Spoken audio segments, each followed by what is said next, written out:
Welcome everybody to Drive to Win. I'm Justin Bell, your host here at the Wynn Las Vegas, and the show is presented by Mobil 1 for the love of driving. Well, a little anticlimactic, I must say, having had the chaos in Las Vegas of the Formula 1 Grand Prix. I mean, it was such a buzz, such a vibe. Every square inch of Las Vegas was all about racing just for that week, and I loved it. Of course, it's my world. But coming in here to do the show today, it's now some conference of some very boring-looking people. Sorry if they heard me saying that. It isn't Formula 1, which sort of is how I felt a little bit about the race in Qatar. Obviously, the track is amazing. It looked good under the lights, but wasn't quite the same energy and vibe and pulsating energy source that was the race here that we just enjoyed. Of course, Max taking that championship in Las Vegas was such a big part of it, and I think he partied all through the night, and they're still talking about it on the main broadcast, so that was great. But he took his 9th win of the season in Qatar, which was obviously a great feat considering the year that he has had. George Russell got all bent out of shape over goodness knows what, but then Max absolutely trounced him at the start. I said again, when you get a pissed off Max Verstappen, you have to watch out. Lando Norris was looking so strong in second place until he somehow missed those 2 little waving flags, which of course, as he admits, is a cardinal sin, because in karting, that's the first thing you learn is if you see a yellow, you have to lift off because you never know what's around the corner, primarily for the safety of the marshals who are working, attending a scene, as much as it would be about yourself. Anyway, it obviously ticks a very black box for the Formula 1 establishment, because he got the most ominous penalty that you can actually have, which was a 10-second stop and go. But because of the pit lane delta, that ends up being a 35-second effective penalty, which took him all the way to the back. Now, Leclerc was second, Piastri third, and that put what was looking like the almost settled Constructors Championship, it left it wide open going into the final race of the year, which will be in Abu Dhabi this weekend. Now, 21 points, of course, is that gap, which means effectively whichever combination of the 2 cars finishes ahead of the others will be that Constructors Championship. Why that counts, you may ask, when you've already settled a world champion? Well, so much is dependent in motorsport on the support of the manufacturers. That is what they carry their title hopes with. For example, in 1998, I won the Le Mans 24 Hours, and then I won for Chrysler, and I won the Drivers' World Championship. But they didn't really care about that so much. They just cared about the Constructors' World Championship, and that is what it all is to play for. Another element is every single constituent in a racing team, from the mechanics to the catering girls, they get bonuses based on performance, and a lot of that performance comes from the Constructors' Championship and where you finish. So everybody's pretty invested, and that's why I think the Red Bull guys on the Perez side of the garage feel a little bit butthurt, because they're not getting much of a bonus. Anyway, the race was looking so boring after the first couple of laps that I did go and grab myself a cup of tea. I thought, here we go again. It's just a parade. And then after about 25 minutes, it all kicked off, didn't it? And there's a lot to talk about. So my guest this weekend is John Watson. I'll introduce you to him in a second, but an old family friend and a formidable Formula 1 driver back in his day. Just a quick recap on Las Vegas, because the after tremors of what was a very intense week here are still being felt. Obviously, we came off the back of the Concours Las Vegas, which was hosted here at the Wynn, which was a huge success. Already talked enough about that. But coming into Grand Prix week, Ultimate Race Week, there was so much on the table. The first year, everybody had a few complaints about how Las Vegas went, but it was arguably the best race of the year, especially the locals. That did get better this year. Not much fun for taxi drivers and people like that, but the economic impact was about $1.5 billion, which in a city that makes its name on just fleecing people for money when they come and gamble and stay in their beautiful hotels, it's probably a pretty good score. So I'm sure with a 10-year contract in hand and that beautiful paddock area, Formula 1 is not going anywhere, even though I had many people pull me aside over the last couple of weeks and say, the race won't be going ahead in the future. That was put to rest, especially with a race like we had. It was a lot less distraction for the drivers. I think that was one of the main criticisms. And I say it again every time, whether it's the Wynn Las Vegas or Las Vegas in general, these guys here are fast learners, almost to exclusion. This is not a racing town. This is not a racing casino. But I tell you what, for 1 week a year, they are better than anybody on the planet at doing it, whether it's the hospitality or the way they engage with the fans, the way they lay on the activations. It's quite extraordinary. And they did some really key things. No one really liked the big show with the drivers coming out and the flashing lights and things. I think they all thought it was a bit distracting. This year they listened, they just walked out. It was much more, it was still a great show, but a lot more modest. They gave the local kids paddock tours on the Wednesday, which sort of integrated the local population. It also gets the plus side of getting some young kids involved early. And access generally was amazing. So great racing, Max world champion. For me, seeing the Wynn Grid Club, that's where I was a guest of, watching the racing from there. I promoted it all year. If you're a fan of the show, definitely as we go into next year, sign up early, try and be a part of it, because it was extraordinary. It summed up everything that the Wynn does here in Las Vegas. And when they apply it to Formula One, that whole Paddock Club area was wild. And by the way, the Sphere was on form. I know Ruth Buscombe loved to say she's a big fan of the Sphere, and it was watching the racing. It really was. And just seeing the drivers as they are, looking up at the Sphere as they get fastest laps or qualifying or overtaking or the race results up on that global landmark must have been incredible. A little bit of news for the week. In a few days, so much has changed. Well, Andretti and Cadillac got their Formula One entry approved. They're going to welcome and Cadillac into Formula One. Mario Andretti is going to assume the role of director on board of the new team. General Motors with the Cadillac brand are going to be joining the grid as the 11th team in 2026. So I just think that's fabulous news. Great for America, great for us to have an American team with Mario as the figurehead. I did reach out to him. He couldn't join the show this week, but we will get him on very early in our third season next year. Ocon was released from Alpine with one race to go. Now, the reason that's important is they're saying so he can integrate over at Haas, which is true. It allows him to get in and be a part of the final test the opening test, really, final test of the year for their new teams. It also allows them to get Jack Doohan in the car. Huge fan of his father, World Championship motorcycle racer, Mick Doohan, but seeing Jack in the car, he's obviously really quick, and he kind of starts his season a little early. So that's going to be fun to watch. Sergio Perez, we have been following this story the whole time. We have definitely had our opinions, and thank you for your opinions. But I think his time is now finally done. Definitely. I mean, I can't find anything conclusive online. This is Tuesday when I'm recording this. But by Thursday, I think the fact that he is going to jump rather than be pushed, as Christian Horner and Helmut Marko say, it's his decision. It's his decision whether he wants to walk off the plank or get pushed off it. But it's time, isn't it? And he will go, hopefully, to huge fanfare as the incredible talent that he is. It wasn't a great way to end his career, stalling out as the second race, last race of the, one race to go. But going into the last race of the year, I hope he just has a decent result. Maybe he gets it into the top 5 and can exit Formula One stage right with some grace. I am looking forward to talking about this with John later. Pierre Gasly might be my new favorite driver.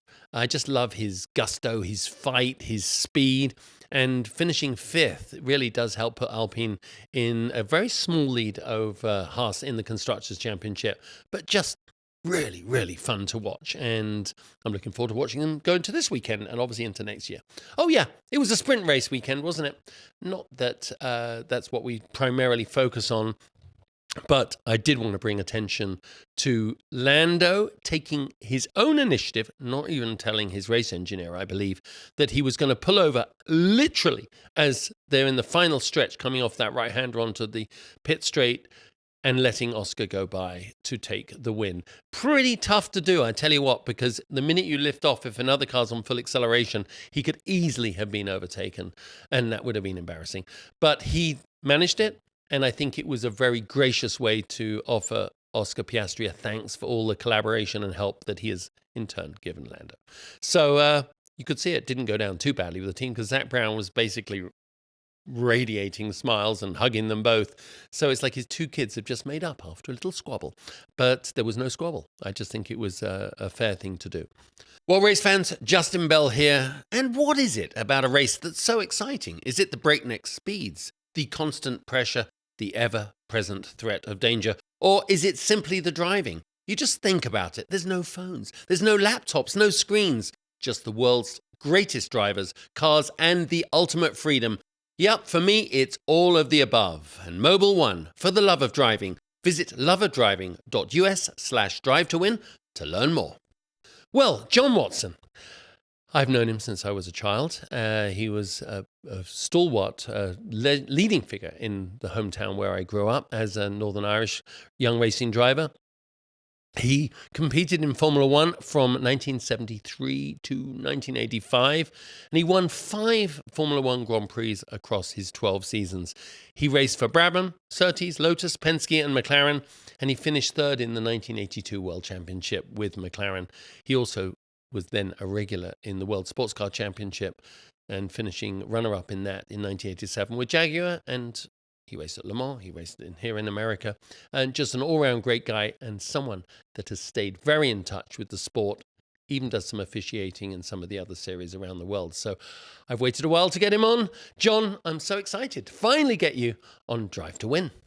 Justin, I first saw you when you'd just been weaned, which is goodness knows how many decades ago. 5.5 decades ago.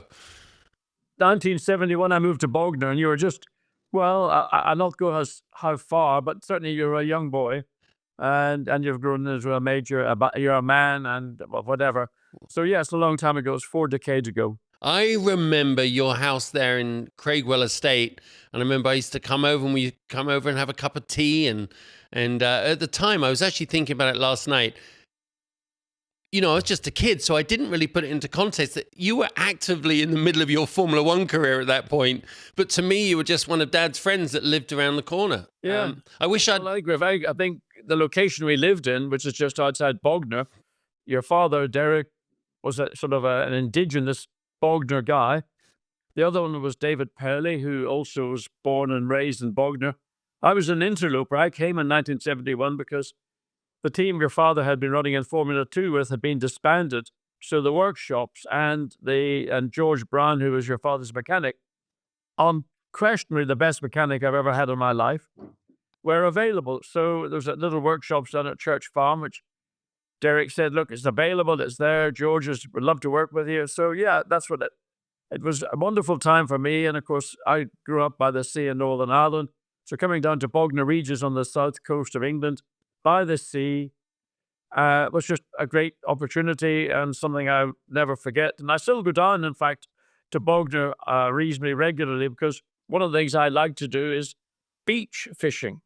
So you get a 14-foot carbon fiber rod, load it up with a 5-ounce sinker, and lob it to the horizon, and hopefully you're going to catch something. I would never have known. So it's not bugger Bognor, it's fishing in Bognor. Good stuff. Well, I mean, there's a lot of fishing goes on the whole south coast. Bognor all the way down, Hayling Island, Whitterings, all that part of the south coast. There's some very good beach fishing. Now, listen, it was a lot better about 40 years ago because everything's been fished out.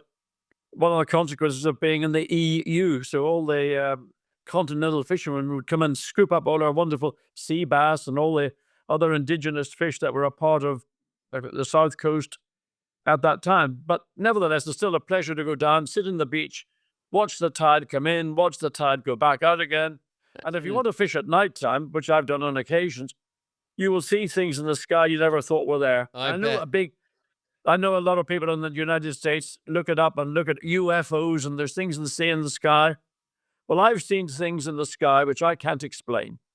One of them is ball lightning. Now, I'm sure if some of your viewers are listening, they could maybe explain to me what is ball lightning, but it is a phenomena that exists, but nobody can really explain precisely what it is, and it occurs from time to time, and it's actually hit aircraft in flight, and Well, I'll leave it to your viewers to come up Wow. with some sort of conspiracy theory views on what ball lightning is. I'm going to check that out. We'll talk about a ball of lightning, John. What a change from your original intent going down to the south of England, an unlikely motorsport hub. But as you said, I mean, there was Michael and David Purley and everybody. But it was a simpler time. Now we live in a much more complicated time. And I know, especially when it comes to racing, and I know that you follow the sport avidly. Formula One, as I was talking about you to Dad yesterday, he just said, Formula One was John's life. It's what he knew best, and you were exceptional at it. Before we get into a little bit of the past, definitely want to jump into the race this past weekend.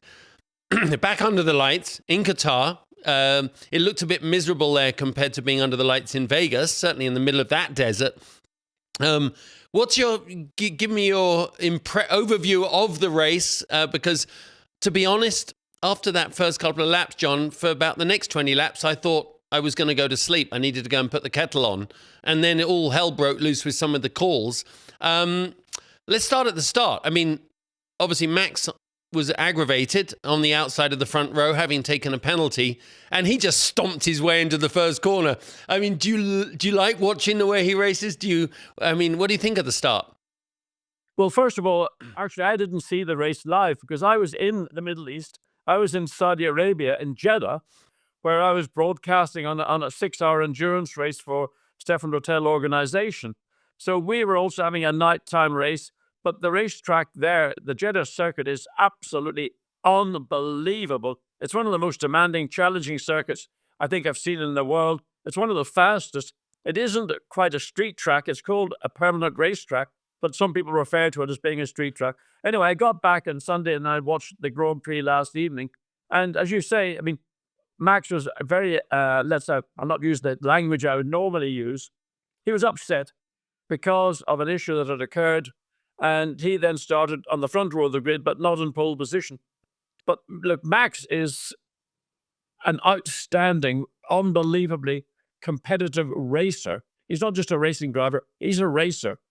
And he's got an ability and a focus and a commitment and all the qualities that it is required, as in the words of my old team boss, Bernie Eccleston, to get the job done. Mm. There's a lot of guys in Formula One, there's a lot of guys in motor racing around the world who are racing drivers, but they're not racers. Max is one of those few that stands above all others. Now, there's lots of drivers, certainly in the grid. There'll be one or two I would consider to be racers, but there's a lot of them are racing drivers. But Max epitomized what being a racer to me is all about. And he sort of pushed his way into the lead. And from there on, it was really his race to lose. Yeah, I mean, it was. And I think the big question on everybody's mind is how did they turn that around, right? They were he was fighting the Haas in the sprint race, which I know you wouldn't have had time to watch. And I'm not a massive fan of those. But then he takes provisional pole in the next. It's amazing to me, John, how close that delta is between a car at the top and the one who might be fourth or fifth. And obviously the Max factor plays into that. Amazing to get himself on the front row. Obviously, as you say, he does take off and he only pulls out just out of Lando's DRS range. But then you had that safety car, caused by Hülkenberg with Ocon and Colapinto, like all, mixed up amongst each other. A lot of pressure for these young drivers going in. Colapinto wrapped up in another crash, which wasn't his fault. What do you think about these first lap incidents? Because it seems like everybody, they will behave all the way through practices, and in the end, they're just like, it's just, as you talk about going racing, they're just racers. It's amazing to me the carnage that can happen on these first laps. Yeah, I mean, I think it was there was too many accidents that could have been avoided. But going into turn one, you've got the option of going in low or going in high. And basically, 3 into 1 or 3 into 2 is about the maximum. 3 into 3 doesn't work. And it's just misjudgments. And I mean, because drivers know that they've got lots of areas to run off, but if they have contact or whatever, then more than likely they'll be out or they'll knock another car out and they'll receive a penalty. I mean, I think a lot of it is poor driving. I was disappointed that Nico Hülkenberg was involved in that incident with Colapinto. and Ocon and Colapinto, because Nico I got great respect and regard for. Yet again, into that turn one, the cars get together. It's something we see too often into turn one. And I think it's maybe a culture that's sort of grown over the years because the level of safety, circuit safety, car safety, has reached a pitch where if you do make misjudgments and errors, that you know that nothing's going to really happen to you. And at worst, you're going to be knocked out of the race. But to me, it's not what I call, the etiquette is not sometimes as good as it should be. Yeah, and do you think you picked on something there? Do you think that, back in your day, you were sitting in the fuel tanks were a bit more exposed. You were in a tube chassis. I mean, then obviously, aluminum chassis after that. But I mean, the consequences for you guys touching each other at the start, not saying you didn't, but the consequences were a little more dire. And I think these guys feel insulated from that, right? Yeah, so I mean, certainly the cars of my generation, the 70s in particular, before we had carbon fiber construction in the chassis, if you had contact, certainly there's going to be a lot more damage. And the danger would have been, certainly in the early 70s, if you ruptured a fuel tank, then there's going to be a significant fire. And I think fire was the biggest concern or fear that most drivers of my decade generation had. But I think there was probably a little bit a different attitude to racing. And because maybe of the circumstances of the car construction, the nature of racetracks where there was very much less runoff and there were a lot more solid things that you could hit, maybe there was a different degree or approach to respect. And I don't see that always at the start of races. And I mean, the way some of the drivers are moving around, coming down into the first turn, regardless of the Grand Prix, it's aggressive moves. I mean, I should imagine that there should be a lot more incidents than there actually are. Yeah. But we saw a number of them in Qatar the weekend. And I think a lot of that was largely due to the nature of the racetrack. Yeah, I think so. It didn't help also that unlike last year in Qatar, where it was very warm, we were much later in the year, and the nighttime ambient temperature, track temperature, are much lower, which in itself created a secondary problem because by the time the cars had gone out on their outlap to the grid, whatever tire temperature that the cars had sitting on the pre-race grid and then making their way, the temperatures had fallen away, maybe the tire pressures had fallen away. So they were going into turn one with a car which probably felt significantly different at that moment than it might have done, certainly in a qualifying situation, or even when they were doing their outlaps, when they would have left the pit lane with tires that would have been up to a much better temperature. Yeah, good point. And of course, it was windy too, and they wouldn't have known where that wind was until they actually got out there. Your data guys and your engineers can tell you where the wind is coming from, but until you feel it with your hands and your bum, you really don't know. Yeah. So the race settled down.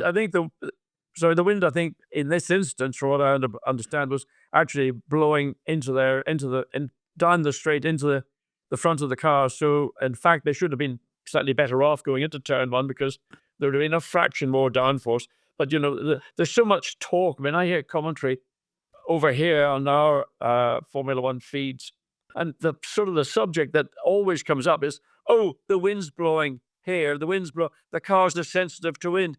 I tell you what, sometimes I fart and the wind's more effective than what I see from some of these idiots talking about wind on a racetrack. I never experienced the level of wind that is being discussed unless these cars are so hypersensitive beyond any imagination. Where does this wind subject come from? And by the way, you didn't have 4,000 pounds of downforce. You know what I mean? They are glued to the ground compared to your cars. So, yeah, I think it's just an oversensitivity, but they certainly talk about it. Well, the race settled down, John, and like we both agreed, a little bit dull. And even though Max post race was like he really enjoyed the tire deg wasn't as bad, he and Lando he felt were going as fast as they could, and he really enjoys that fight.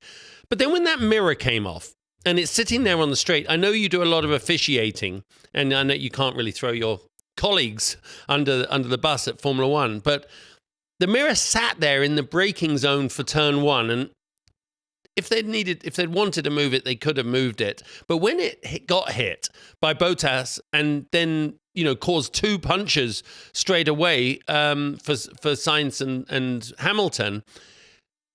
That had a very big knock-on effect. Do you think they should have moved the mirror a bit earlier?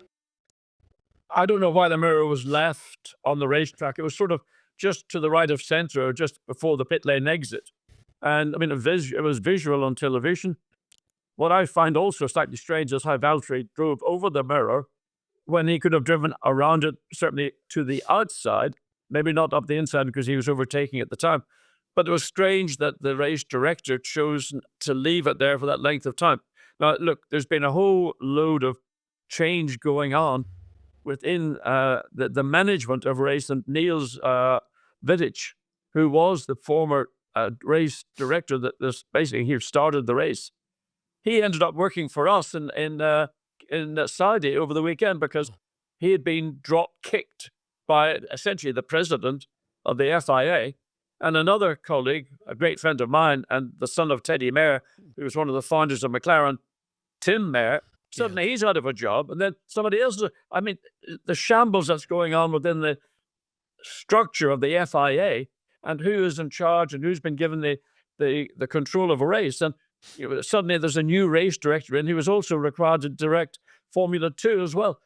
I think the issue is more about what is going on with the management of Formula One. Why is the president of Formula One kicking out people? I don't know the truth or don't know why, but certainly it seems very strange that all these 3 significant dismissals have occurred in a very short space of time. That may have also been a contribution, but I can't say it directly was.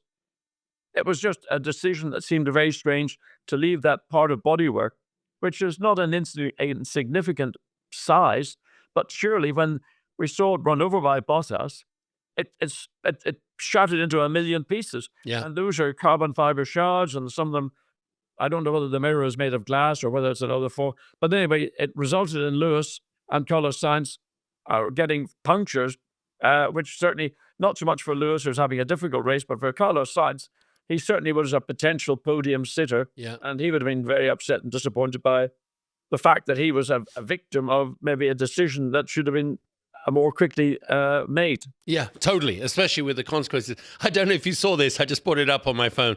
It just shows how things get lost in translation. I like Yuki Tsunoda. I think his radio transmissions, dealing in a foreign language, he was like, he was asked if he'd seen the mirror, and he went, "Was it a mirror? I thought I heard beaver. My engineers said there's a beaver."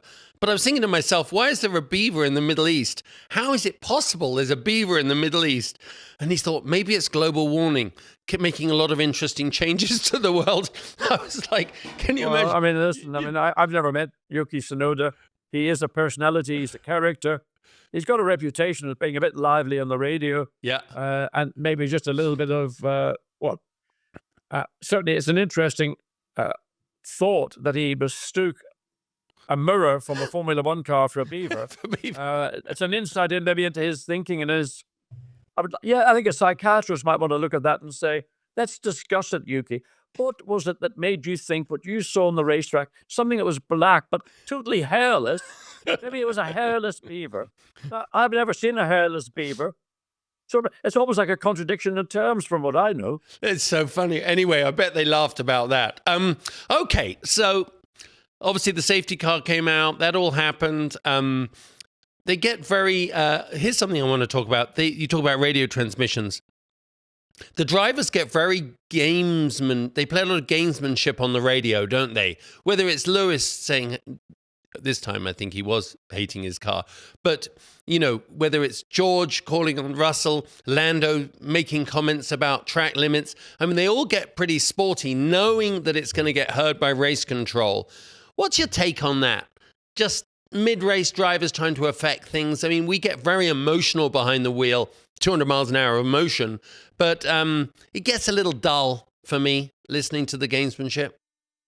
Well, I mean, one could say maybe it's too much information.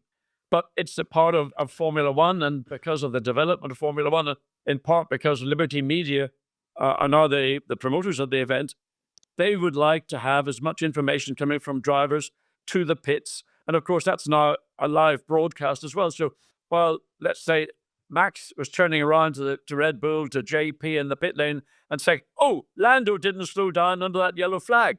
Now, Max was pretty sharp to realize that going through that yellow flag and then immediately followed by a green flag, in fact, there were panels, not flags, that he saw that Lando didn't slow down. So he immediately picks up the telephone, makes a long-distance call to the pit lane and says, "Oh, Lando didn't slow down." Well, I think he's got reasons to do that because while he and Lando purport to be best mates, at the end of the day, Lando was the principal challenger to Max over the last half of the season in the World Championship. And I suspect that maybe Lando's made some comments back to his McLaren pit lane about things that happened to Max. So it's quid pro quo, but I mean, it is actually, I think Formula One is now about being a show as it is about being a Grand Prix.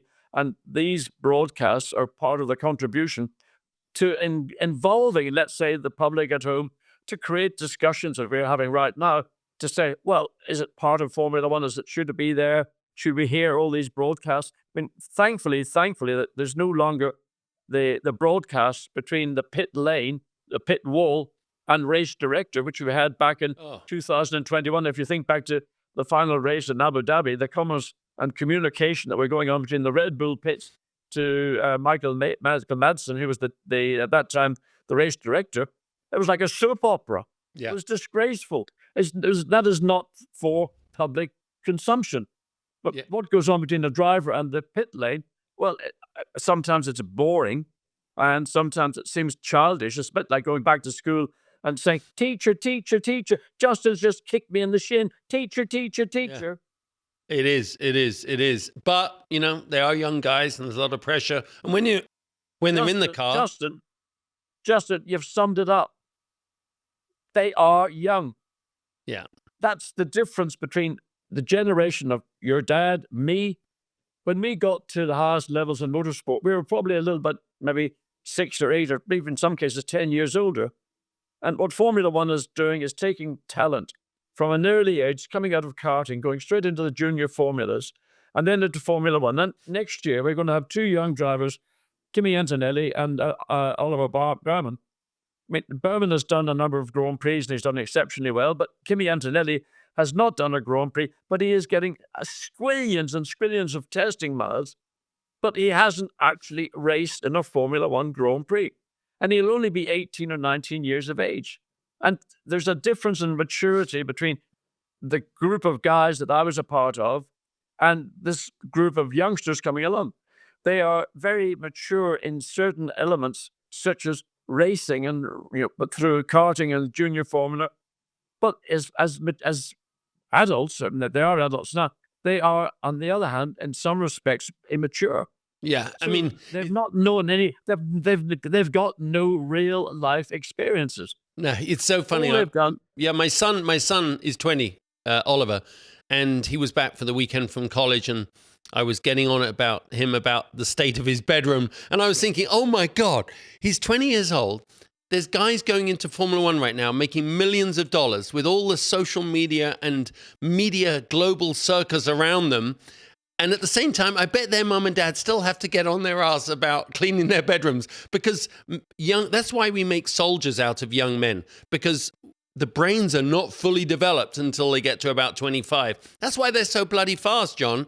But Yes. you're right. Maturity-wise, how to deal with conflict and everything, I think they're in a cauldron of learning curve. So a lot going on. I think that again, it's a function of the evolution of Formula One, because again, the way that young drivers are, and in part, I blame, in fact, sometimes the parents, the fathers, particularly, who are maybe using their child, their son, maybe a daughter, in some cases in the future, as a way to allow them to do things by proxy, in a sense, with their children, and the child gets pushed through and through, and all the social norms that a child of 12, 14, 16 should be allowed to do. The things that Justin, you did when you're hooling around in Bognor as a teenager, getting your first driving license or whatever.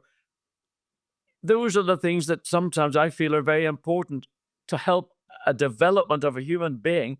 And these kids are not really enjoying that. They're so possessed with the career that they have and the pressure that they're getting from parents, or maybe when they get into a junior team, the expectations. And when you can take a team, or take Red Bull, for example, who've got many, many young drivers on their roster. But at the end of the day, it's a cruel, cruel world when Helmut Marko, who is principally the manager of all the Red Bull talent that comes along, he has got to select the one or two that he thinks are potentially going to be the next Max Verstappen or Sebastian Vettel or whomever. And those kids are dropped like a hot potato, and they're not prepared for that because they've not had any proper life experiences. They don't know how to deal with that kind of scenario where suddenly they're told, you're not good enough, sorry, go off and do something else, whether it's going over to do IndyCar or Indy Lights or whatever they call it, or going into WEC and doing Le Mans-style 24-hour races, or coming to a series that I'm involved in, which is GT racing, which is a great outlet. And in fact, many young drivers today who can't afford to go and do other areas of motorsport are coming into GT racing, and it gives them an opportunity to have a great career. But it's not Formula One, which for most of them was the dream that's been shattered. And it's very sad because most of them are not fully grown up or capable of dealing with that kind of disappointment at such an early stage. Yeah, I mean, they're on the global stage, so they get a lot of pressure, and you're so right. But it does make for good racing. Like, it was lap 38 when the pace car pulled off, and you don't see it enough, but Lando was right up Max's ass. You know what I mean? He was ready to go. And I was like, yeah, now we got a race going. This is fun.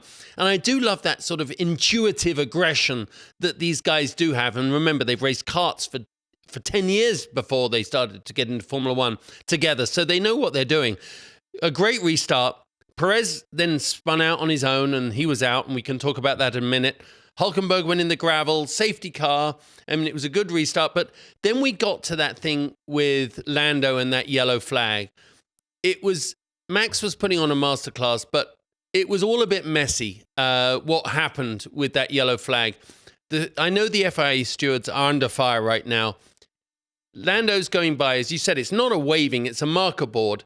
He didn't see it, and I think he took it on the chin very maturely, saying, listen, it's the first thing we learn in karting. Wave yellow flag, slow down. He didn't play it, even if he didn't game it like Max did, just to lift off a little bit. But the consistency and you have addressed it with the changing of the guard in the FIA control room, but he had the most onerous penalty you can get other than being black flagged. And that doesn't quite fit for me. Well, I mean, first of all, I don't consider Lando Norris to be a racer in the same context that Max is a racer. And I'll qualify it by saying, when you try to go around the outside of Max Verstappen, and you do it twice, and on both occasions, first in Austin, then in Mexico, there is a case where Norris is he says he was forced wide, but he put himself in a position where he was not, in my opinion, sufficiently far ahead to take control of the corner. Max is the ultimate racer, and he knows precisely what he can do. And in Austin, there was no penalty, and Norris got the penalty. In Mexico, in turn 4, again, Norris tried to do the same thing. It was a no-brainer. It was never going to work. Why he thought it would work is beyond me. What happened then in turn 7 was a separate issue. And I think that's something I would like to talk to Max about, because I felt, watching it on television, that going into turn 7, it looked to me as if Norris had backed off to let Max regain that position. But obviously, as an error of my side. Anyway, going into turn 1, Max was never going to concede, and he knows he's got Norris's number. Yeah. He can ring his bell day in, day out, as long as he likes. And I don't know if Norris is aware of that, but he better wake up and become aware of it, because until he recognizes it, he's never going to beat Max in a wheel-to-wheel, eyeball-to-eyeball race. Now, what happened going onto the straight when the yellow board was illustrated? Max did slow down because he was required to do that, but Norris didn't slow down. And if he didn't see the board, he should go to your Specsavers and get his eyes tested. Good John, I'm glad you haven't lost your sense of humor. But the No, Justin, no. Let's get down to the short hairs on this. Stop babying up Lando Norris, who I accept is a really, really fast guy. He is exceptionally good in qualifying. He drives a car in a very, very, I was going to say beautiful style. He's got a lovely way of placing a car and getting the maximum out of a car, but he isn't yet the real deal when it comes to being a racer. You saying that brings a flash of memories back to me. I have talked about it on the show. I actually talked about it with DC the other day when he was sitting right here. There's something about... Listen, hold on. Did you mention that the DC, Mr. Hunt with the Hares and Run with the Hounds, or Run with the Hare, Hunts with the Hounds? Remember, DC is a part of the management of Whisper, the TV network that puts on the Channel 4 TV show. Mm-hmm. He also is part of the F1.com, the program that they put out. They share the feed. He also he's got personal service contracts with a number of people in the pit lane. DC does not ever come out, in my opinion, and say something as emphatic as I've just done. No, I mean, too much of an investment, too much of a stakeholder in too many things. Correct. But that's why we do need comments like yours, because I'll tell you this. What I was going to say was when I used to get up from the back of the grid because my qualifying was relatively crap most of the time. I'd get to the front, I'd catch the leader, I'd catch him up, and then I'd just sit behind him. And my dad used to lose his mind over that. He'd be like, why can't he go by him? So one day, you won't remember this, he said, you need to go and talk to John Watson. Go round, have a cup of tea. I don't remember at all. You don't remember? Well, you weren't, John, because you're 30 years older than me. But he said, go and talk to John, because when John's skill in Formula One was that when he came up behind you, you knew he was going to go by. He was one of the all-time great overtakers. That's what Dad said about you. And I think, and I went round and you just looked at me and went, Justin, you just have to bloody go by when you arrive. You know, don't show your hand. That's what you told me. Don't show your hand. Make a move. Don't, you gave me some advice like that. I definitely think when Lando, and you see it, comes up behind Max, or George comes up behind Max, they kind of half-assed do it and they show their side, show what they're going to do. Whereas Max doesn't even entertain that. He just goes by, which is what I see in Oscar Piastri too, right? Oscar does, there's no messing around with Piastri. He gets behind you, he goes by. Are you on the same page? Justin, you're talking about my hero. I mean, I think Oscar is the real deal. And I think he is somebody. And we saw it in Monza when he passed Norris around the outside in the second chicane on the opening lap. A masterful piece of overtaking. Now that's passing around the outside. Very few drivers are capable of doing it in the manner that Oscar Piastri did it. And he also made some great passes. Think about the pass he made on Leclerc down into turn 1 at Baku. Yeah. He is what I consider to be 100% racer, not racing driver, racer. And it's something which maybe some people have intuitively, or some people have evolved and developed. And that's the point I was trying to make earlier. There are racers and there are racing drivers. And Oscar, to me, is a bona fide racer. And I would be interested to see, it hasn't happened too frequently this season, but if Oscar and Max are in an eyeball-to-eyeball situation, I would imagine that Max is going to give Oscar a different degree of space, respect, or whichever on the racetrack that he would give to Norris or others in the field who he doesn't actually think have got what it takes to get the job done in a racing context. Yeah, brilliant. I mean, you're so right.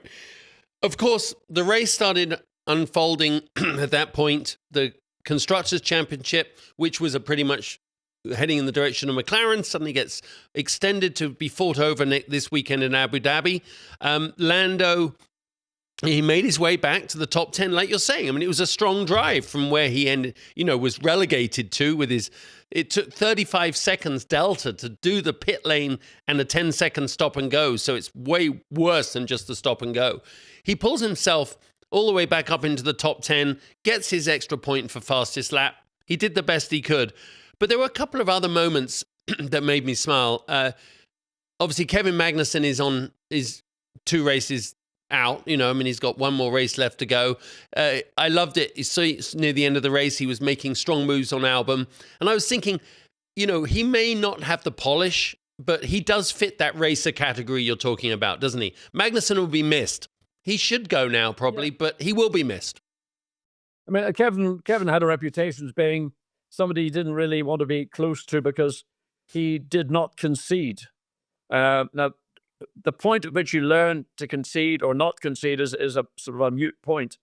But since the Haas has become a much better and more competitive car in the second half of the season, it's given him the opportunity to perform and illustrate his ability, and he has a lot of ability. And he is a racer also. But he's been racing in the mid-pack. He's never really had the chance to race at the front against people like Max or Leclerc or Norris or Piastri or others. And one might say he will be a loss to Formula One if he doesn't find a seat to continue in 25. So we need drivers who actually entertain, and whether it's at the front, the middle, or the back, but because television by and large tends to follow the battle or whatever is going on nearer to the front, or the battle for the championship, the Drivers' Championship, or the battle for the Manufacturers' Championship. It's only occasionally you have a glimpse back if there is a little bit of action going on, maybe for somebody to finish at the bottom of the top 10, might be for the last point or 2 points. So unfortunately for Kevin, he's fallen into that group of people. But certainly this year and the second half of the year, with the progress Haas has made, we've seen him showing his ability and his racer skill.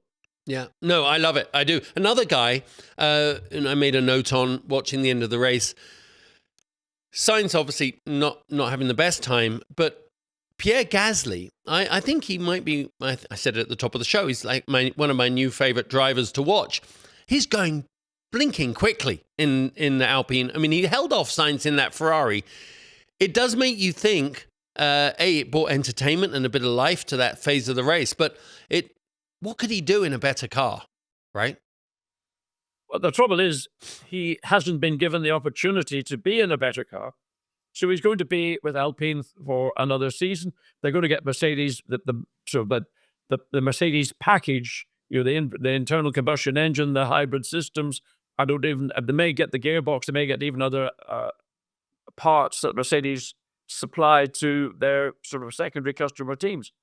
So whether that package will make a significant difference to the Alpine team, whether the car itself is going to be sufficiently good to take on, I mean, currently the quickest car, the best car appears to be McLaren, but the Ferrari has been exceptionally good at some points, and Red Bull in the early part of the season clearly were the best car, and Max illustrated even with the car that arguably wasn't the best car, he could still win a race from the front. But for Pierre, he's probably one of those drivers. The ship has left port. It's unlikely in his career he's going to find himself in what I would call a top 3 or a top 4 team. And that's a tough reality to have to deal with. But if he can do a good job for Alpine, if he could push the 4th of the top 4 teams in 25 and take Alpine forward, he's got a young teammate. He's going to be racing this weekend anyway. So Mick, what's his name? Is it Mick Doohan? No, that's his dad. Jack. Mick's his dad, yeah. Mick's his dad. He's my mate. So Jack's going to jump into the deep end. It's going to be a difficult task. As a circuit, it's not the most challenging circuit, but it's very quick in parts. So I don't know how strong the balance of Alpine will be in 2025. I mean, Pierre's got the credentials, but it's a question of whether the team can do a better job in conjunction with getting the Mercedes power unit and all the accoutrements that will go with that. And if that's going to then, let's say, put them in a position to challenge McLaren, which is also a Mercedes customer team. Yeah. Then you've got the Mercedes team itself, you got Ferrari, and you got Red Bull. So I think looking around 5th or 4th place is probably the best one might hope for Alpine. And of course, that keeps Pierre Gasly in that sort of just outside the top 3-4 teams if he doesn't get into the top 4. Yeah, fair assessment. So Max takes his 9th win of the year as a single one-car team almost 90% of the time. Charles Leclerc was 2nd, Oscar Piastri 3rd. The title fight for the Constructors Championship goes on to this weekend. But it wasn't, if you're just going to give it a quick overview, it wasn't a classic race. It just had a lot of cause and effect, right? I think it was a shambolic race for the FIA, as we just discussed. I think it opened the door to all sorts of controversy at the end of this year. But in a way, I wish we could just finish the race here in Vegas, and it was the last race of the year. It's going into December, John. I mean, oh my God. It seems there's no time off for anybody, no rest for the wicked at all. Well, it's beginning to look a little bit at the NASCAR calendar, where you've got a 36-race calendar in NASCAR, and we've got a 24-race calendar. And in the summertime, there's a 3-week break. Then there's a further break following Las Vegas. Yes, I mean, Las Vegas, traditionally, when it was in the calendar in 81 and 82, was the final Grand Prix of the year. And that was probably late September. And then you had a 3-month break before you headed off to South America for the beginning of the following season. It's the nature of the business. Yeah. 24 races. And it wouldn't surprise me if Liberty decided they would like to have maybe 25 or 26. But I think when you start going down that number of races, then it puts a different dynamic onto teams. And it will mean that it will become impractical to run more than 24 races using the same team members' lineups, because Formula One is a global championship. NASCAR is a domestic championship, so it's all within the borders of the United States. But Formula One's flying all over the world. You have different time zones. I mean, even the guys coming out of Las Vegas to fly to Qatar, it was pretty tough. Yeah. And you think about the guys had to pack up on Saturday night, early Sunday morning in Las Vegas to get everything to the airport, all the freight packed, to get it then flown all the way across 17-hour flight or whatever it was into Qatar. Then they've got to build up the pits. They've got to do all the other additional work aside from the car preparation. It's putting a lot of pressure on the team personnel. And if you're a young single male or female, that's one thing. But if you have got a boyfriend or a girlfriend, or you're married or whatever, you imagine what that's doing to that kind of relationship when you're on the road so much that it puts pressures on those domestic situations. Yeah. So if there is going to be more than 24, and I think even with 24, it's probably the maximum that teams would want, it's possible that teams are going to have to double up on the number of people that they use so that you do weekend off, weekend on, so alternate weekends. Yeah. You cannot just continue this global circus and expect people to turn up and perform and sort of dismiss all the domestics that will undoubtedly rear their heads at different times. Yeah, it's very tough, very tough. And of course, the personal thing is very separate from the financial incentives for Liberty.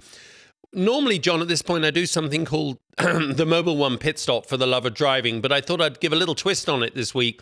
I'm just going to ask you questions about some of the drivers, because you were a star of the analog era, simpler times, as I said earlier. Can I just ask for your assessment of some of the drivers? Because I think we've covered it already on some of them. But Max Verstappen, the best of his generation, or best of all time, or impossible to gauge? Since he won the championship in 21, he changed, I think, a lot. When he was racing against Lewis all the way through, I felt at times, taking risks, over-aggressive. And certainly, if you think back to Silverstone, when that incident occurred in the opening lap into Copse corner, Lewis made a move down the inside into Copse, which was a marginal move at the best. But Max thought he would get away with it, going around the outside. There was contact. That was avoidable. And if I had been in Max's situation, I would have lifted off, let Lewis take the advantage and make the undercut and get the run off Copse corner, and then I'd retake the place back on the run up to Beckett's. But since that 21 season, Max has transformed as a driver. His driving and his attitude to other competitors in racing, while he still races people, as we have seen on 2 races in North America, he doesn't give an inch. but there's a difference in some of what I've felt he was depending on other people too much to get away with some of his moves. But right now, he is in the purple patch. He is, I believe, I wouldn't say head and shoulders above his competition, but he is certainly above those he's racing with. And right now, he's doing an extremely impressive, outstanding job. Yeah. Sergio Perez, I think by the time the show airs, it'll be pretty concrete that this is his last race for Red Bull in one of the top two cars coming into the final race. It is time for him to take his final lap. Well, first of all, I think it illustrates what a difficult car the Red Bull has been, more or less since early-ish in the season. Max has, in one form or another, managed it, and when the car looked like it had a sniff of a chance of a win, he's been able to secure that. If a driver can't drive a car with confidence, if he's got a fear that the car, and largely it's to do with the back end of the car, if it's not stable under braking, if it's not stable on the point of turning in, and the only way you can get the car to give you confidence means that the car is probably going to be in lap time slower than the car that Max is driving. And I think that's fundamentally the problem that Perez has. He hasn't lost the ability to drive a racing car, but mentally, I'm sure he's going through hell. And whatever the team are doing, they can't give him a car that he can drive at the level we saw him driving, previous season, 21 races, and when he was capable of, being a front runner, finishing in the points, the high points, doing a job for Red Bull team. So it's very sad, I think, to see a driver in decline, largely because I believe that he can't get his head around driving the car that he's uncomfortable in. Yeah, good answer. Lando or Oscar, who will be a world champion first? Well, Lando could have been, arguably should have been, world champion, because certainly since Miami, and remember Miami, Oscar could have won that race, but again, because of a safety car intervention and the way the pit stops fell, it worked against Oscar and it worked favorably for Norris. That has been the best car since Miami. But if you think of all the issues, the missed opportunities that have arisen, partly down to Norris, sometimes maybe other factors as well. But that was the only serious challenge that Max faced. And arguably, and I know that Norris has sort of made a joke about it, oh, is Max a comedian? Put him on, let's go to the comedy show and listen to Max on the stage telling us all these funny jokes about how if I was in a McLaren, I would have won every race. And Lando, if he is in my car, he would be running like Sergio Perez at the back of the field. Lando is a very, very, hold on, I'm not finished yet. Yeah. Lando is a very, very quick guy. I worry about all the bullshit, basically, that has surrounded him with the marketing, all the time he spends on social media, doing sim racing. You look at, on Instagram, I don't follow Instagram greatly, but I do follow it because people I work with and because of Formula One. And there is so much stuff posted. Here's Lando in his Porsche Carrera GT. Here's Lando in his Lamborghini Miura. Here's Lando in his Ferrari F40. Here's Lando in his Audi A8. Well, get your head sorted out. Stop all this stuff on social media. You want to win a world championship, cut it out, focus. All those people that are around you, the team of people that are around, promoting Lando. And I know the team are part of that as well, because Zach Brown, who is the so-called boss of McLaren, is effectively his manager. Oscar Piastri, his teammate, he does appear in social media, but it's only the McLaren social media, usually endorsing a product that is a sponsor of the team. I would follow the Oscar Piastri example and just keep your head down. Think about the job you're there to do. The job he is employed to do is win races.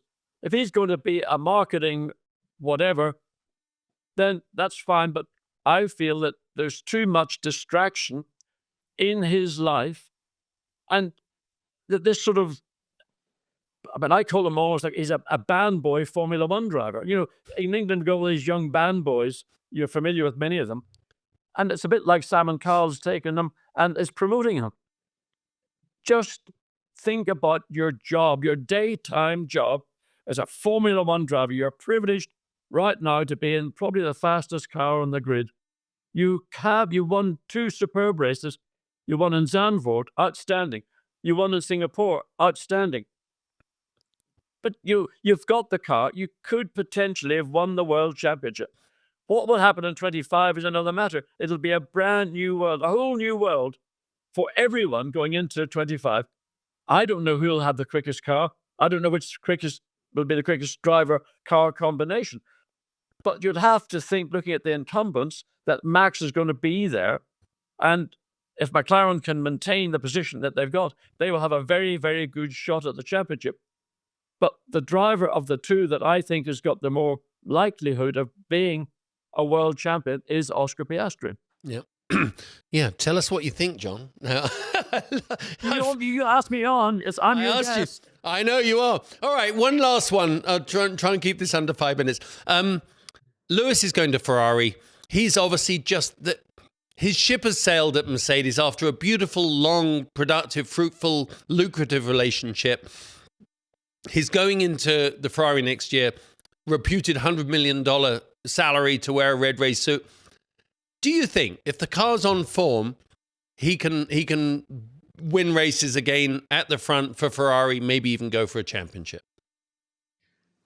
What you saw in Las Vegas was Lewis, the racer. And Lewis, make no mistake, is a racer. But he's had a difficult time in the car for some reason. I don't know why.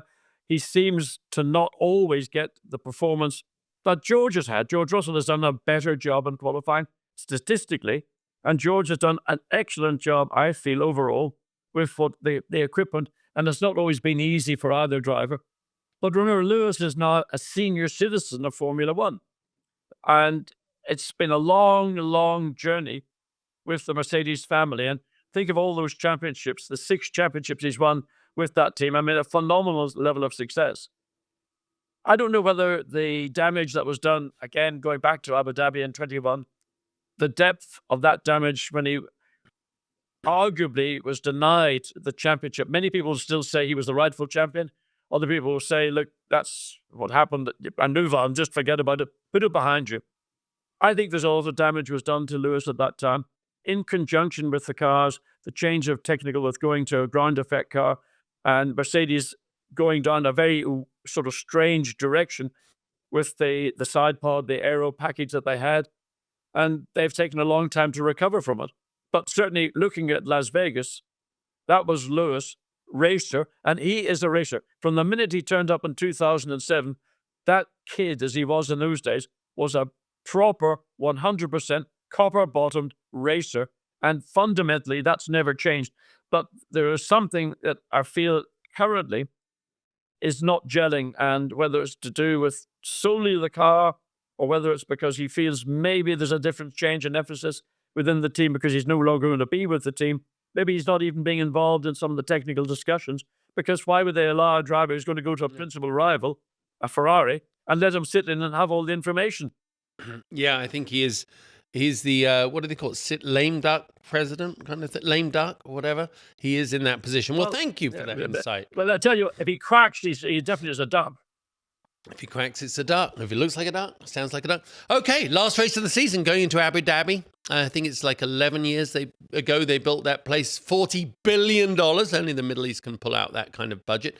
It's beautiful. It has a Ferrari theme park, water parks, golf courses, beaches, concert arenas, nightclub, and of course, beautiful Emirati weather. Max Verstappen won last year, John. Going into this weekend, he's already done what he needs to do, but as you say, he's such a pure racer. He won't just give up a win because he's going to let other people, take one home. What's your predictions for this weekend? Well, traditionally in Abu Dhabi, it's whoever gets the front row of the grid, arguably who gets pole position, wins the race. It's been that type of race. And in spite of the changes that they made to the circuit, that when you go to main straight, then the little chicane, then down at the end of the second part of the straight, that's now a sort of a semi-bank corner. But essentially, it's the same circuit that it's been since its inception. One would have to say the pace that we saw the weekend from Max is going to be there. McLaren, likewise, are going to be there. Whether Ferrari or Mercedes can get into the mix. It's going to be very close. And I don't know right now which driver I would say is going to be in pole position. But traditionally, the pole position sitter is the driver that wins the race. So if it's Max, he'd probably win the race. If it's a McLaren, Oscar, or Norris, whichever, probably they'll win the race. If it's Leclerc, maybe he'll win the race. It's down very much. It's a circuit that tends to be not a great race circuit. In spite of the changes that they've introduced, it tends to be whatever you get in the grid is the result you're going to get it when the flag falls. John, thank you so much for coming on the show. I know it's taken me a while to get hold of you and do this, but you might be one of the most articulate and knowledgeable guests we've had. So we'll definitely have to do that again next year. I did my best this afternoon, and thank you for it, Justin. Well, getting into this weekend, Jack Doohan, as we talked about, getting his first run. That's going to be so fun to see. Effectively starting his 2025 campaign with the last race of the year. What an advantage that will be. Lewis, for sure, is going to have an emotional end to his Mercedes-Benz career. There will be a lot of beautiful sentiments coming from the team. They've obviously achieved a great deal, but something tells me he can't wait for Sunday night and get it over with. Well, I'll be looking forward to the race this weekend in Abu Dhabi. I hope you will. I'll see you next week on Drive to Win. Thank you very much for the Win Las Vegas for having us here and to Mobil 1 for the love of driving. See you soon, guys.